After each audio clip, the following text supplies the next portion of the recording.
Thank you for boarding Good Pod Guide flight GPG 6084. My name's Lauren Windle and I'll be your captain today. We're embarking on a short journey to help you find your next favourite podcast. Don't forget to strap in.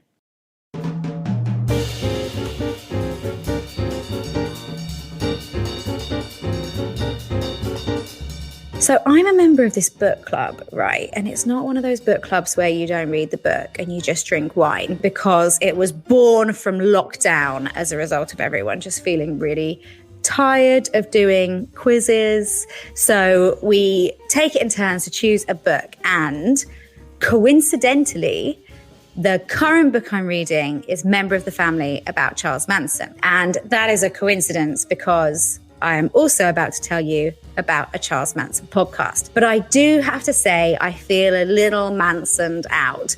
And the story is quite disturbing. Anyone who's got any sort of idea of what the story is will know that. And it is all a bit gross and creepy and eerie and horrific.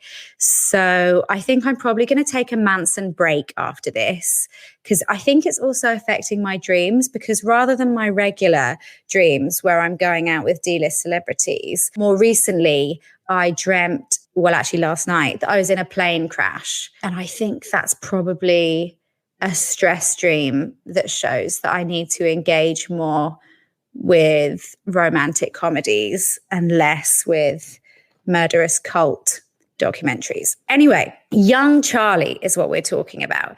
It's a podcast dedicated to bringing you the lowdown on Charles Manson's early years. And they basically try to find out how he became this person who recruited and controlled people and got them to commit such horrific crimes.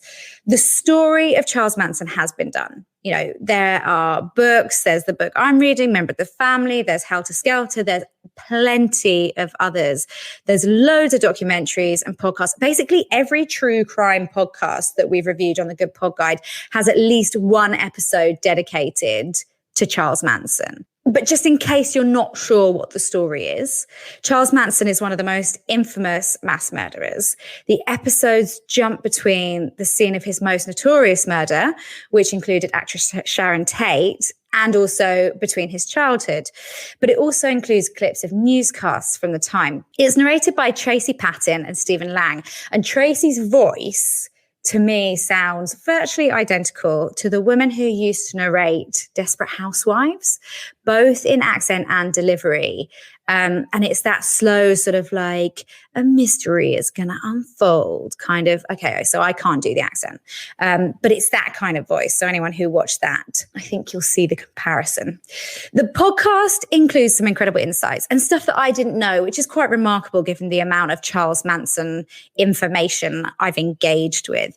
But for example, I didn't know that when the murders took place, it kind of changed the face of LA, and many celebrities went into hiding, including Mia Farrow from Rosemary's Baby, but also celebrities like Frank Sinatra started to carry a gun when they were traveling outdoors. This is a short series of 6 episodes. Each is about 40 minutes long, but there is a catch.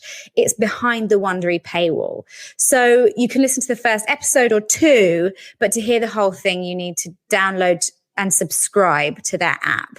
And I'm okay with that. I think it's not terrible to pay for great content. So if this is something you're interested in, I'd say it's probably worth it. I think just when we thought there was nothing more to learn about Charles Manson, they've brought it back to his childhood. And there's lots of suspense, there's lots of research and a lot of intrigue. So if it is your thing, it basically could be worth a subscription, or at least it could be worth signing up to the free trial, listen to it quickly and then cancelling.